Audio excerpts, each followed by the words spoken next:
One Piece est sûrement mon manga préféré, et si tous les ans l'œuvre d'Eiichiro Oda pète tous les scores en termes de vente et auprès du public, c'est pour pas mal de raisons, la principale étant la diversité de son univers qui est parfaitement retranscrite à travers les arcs. Beaucoup d'entre nous ont été marqués par cela, que ce soit l'arc Marineford, Dressrosa ou plus récemment Wano Kuni, mais il y en a un qui sort un peu de l'ordinaire, un arc qui se situe juste après Alabasta et qui laisse une empreinte un peu particulière, et encore plus aujourd'hui après la bataille d'Onigashima. L'arc Skypiea est un arc assez particulier dans One Piece, et quand j'ai commencé à suivre des comptes Twitter en rapport avec ce manga, je me suis rendu compte que certaines personnes n'avaient tout simplement pas lu cet arc. Mais sans vouloir justifier ce choix un peu curieux, il faut quand même reconnaître que l'arc Skypiea est un arc différent. Moi-même, avant ma relecture récente de cette partie du manga, j'en avais pas beaucoup de souvenirs, mis à part quelques planches et évidemment Ener.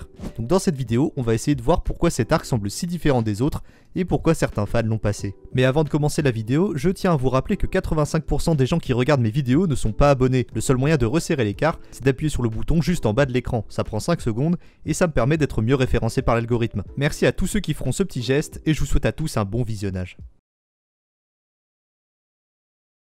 Avant de parler de l'arc en lui-même, comme d'habitude, je vais présenter rapidement de quoi on parle, et je précise que par arc Skypiea, j'englobe aussi l'arc Jaya qui le précède, puisque les deux sont étroitement liés. L'arc Skypiea est le 12e arc de One Piece, il se situe juste après la fin de l'arc Alabasta, et juste avant l'arc Water 7. Chronologiquement, il a été publié entre le tome 24 et le tome 32, soit entre 2002 et 2003. Ouais, l'arc a 20 ans cette année, désolé pour le coup de vieux.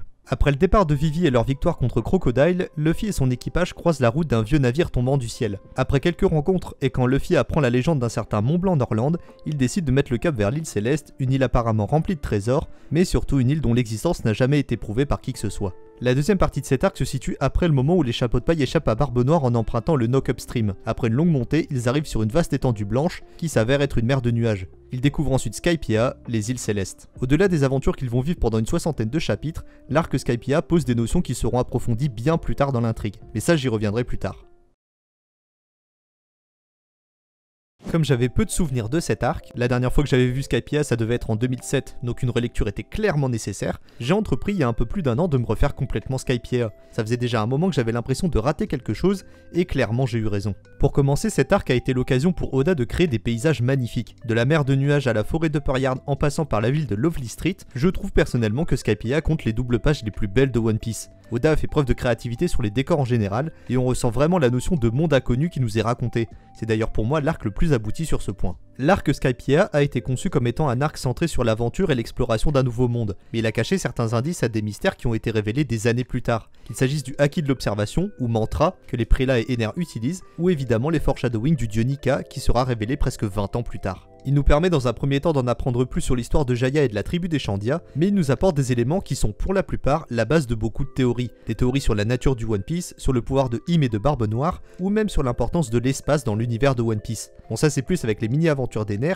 mais comme c'est lié à un personnage qui n'est mentionné que dans cet arc, je considère que ça compte quand même. D'ailleurs, en parlant de lui, l'arc Skypiea ne serait pas le même sans l'adversaire que Luffy affronte à la fin. Vous me connaissez maintenant, j'ai fait 2 vidéos sur les antagonistes de JoJo's, et vous savez que pour moi, un bon arc n'est rien sans un bon antagoniste. Ener est l'ennemi de Luffy dans cet arc. Considéré comme dieu après avoir vaincu Ganfor sur Skypiea, les habitants le craignent tous. Il a des yeux et des oreilles sur toute la mer de nuages, et il est capable d'infliger ses sentences de n'importe où. Particulièrement égocentrique, il prend son titre de dieu très au sérieux. Il n'a aucune morale et il n'hésite pas à s'en prendre à tous ceux qui se mettent en travers de ses plans, ses alliés comme ses ennemis. Son titre est plutôt mérité, dans le sens où ses capacités lui permettent de couvrir l'intégralité de Skypiea. Son acquis de l'observation est très développé, et doublé aux capacités de son fruit du démon, il est capable d'entendre tout ce que les gens de Skypiea disent. Il est aussi capable de foudroyer n'importe qui ayant prononcé des paroles blasphématoires, et ce peu importe où il se trouve sur le territoire. Donc pour quelqu'un qui est appelé Dieu, Ener est presque omnipotent, il voit tout et entend tout. Parlons un peu maintenant de son fruit. Ener a mangé le Goro Goro no Mi, soit le fruit de l'électricité. Il est considéré comme un des Logia les plus puissants qui existent. Avec lui, il peut se changer en foudre pour devenir invulnérable, il est aussi rapide que la foudre, il peut se déplacer dans les courants électriques, et il peut évidemment infliger d'énormes décharges à ses adversaires. Il aura fallu une malheureuse coïncidence pour qu'il rencontre un ennemi insensible à ses pouvoirs, et le reste ainsi que cette tête appartiennent à l'histoire. Bref, un ennemi aussi ambitieux que puissant, c'est sûrement ce qui a fait qu'il nous a marqué malgré sa courte apparition dans One Piece. Personnellement, j'espère toujours son retour bientôt. Ses mini-aventures et ses découvertes sur la Lune m'ont fait me poser pas mal de questions sur l'arc Egghead qui se passe en ce moment.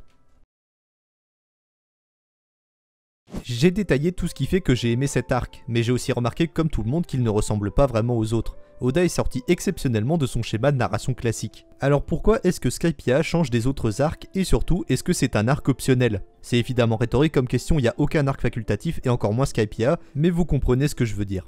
Pour commencer, Eiichiro Oda a décidé d'aborder un autre aspect de la vie de pirate, un aspect qui est pourtant très important dans les autres récits de pirates, et c'est sûrement le seul arc de tout le manga où on va voir ça, l'aventure et l'exploration à la recherche de trésors. Si les habitants de Skypiea se saluent en disant nombril, c'est surtout pour la vanne, mais pas que.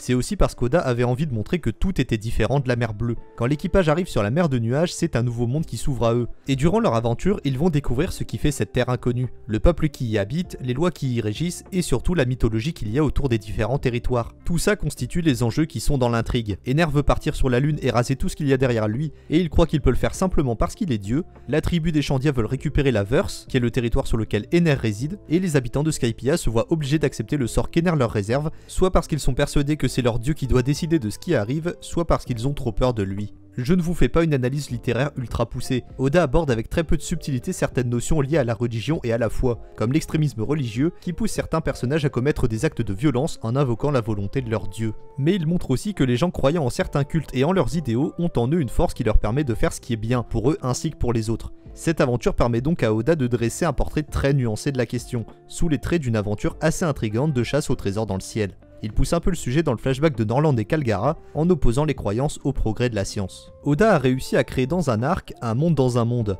Tous les personnages qui sont dedans n'ont pas de lien avec les aventures précédentes, n'ont jamais été mentionnés, et mis à part les dials dont va se servir Usopp par la suite, et lors qu'ils ont récupéré là-bas, l'arc n'aura pas vraiment laissé de traces au niveau de l'intrigue. Et ça m'a fait poser une question qui, je trouve, est intéressante. Est-ce que la présence de Luffy et son équipage était vraiment nécessaire ? La question est un peu étrange aux premiers abords, mais je vais essayer de développer. Même si Ener est tombé, les répercussions sur l'histoire du monde et dans l'équipage ont été quasi nulles, du moins jusqu'à maintenant. Et surtout, si Luffy n'avait jamais posé le pied sur Skypiea et si Ener l'avait rasé, est-ce que ça aurait changé quelque chose? Ener serait quand même allé sur la lune après tout. Actuellement, mis à part les flashbacks, d'abord de Norland puis de Roger qui montrent que lui et son équipage y sont allés, et la présence de U-Rouge dans le scénario, il vient des îles Célestes on le rappelle, rien dans le manga ne fait réellement le lien entre la mer Bleue et la mer Blanche. Ce sont toujours deux mondes sans aucun rapport. Bien sûr, je pense qu'il existe encore des indices dans cet arc, et encore plus depuis Nika et le flashback de Norland qui ne révèlent certaines choses que maintenant. Des indices sur des points de l'histoire du monde qui ne vont pas tarder à être soulevés, puisqu'on approche de plus en plus de l'arc final. Mais revenons-en au sujet principal. Pourquoi est-ce que des gens passent l'arc Skypiea? Eh ben peut-être parce qu'au moment de sa sortie, et même quelques années après, la plupart des lecteurs ne comprenaient pas vraiment pourquoi cet arc existait, ce qu'il apportait à l'intrigue principale.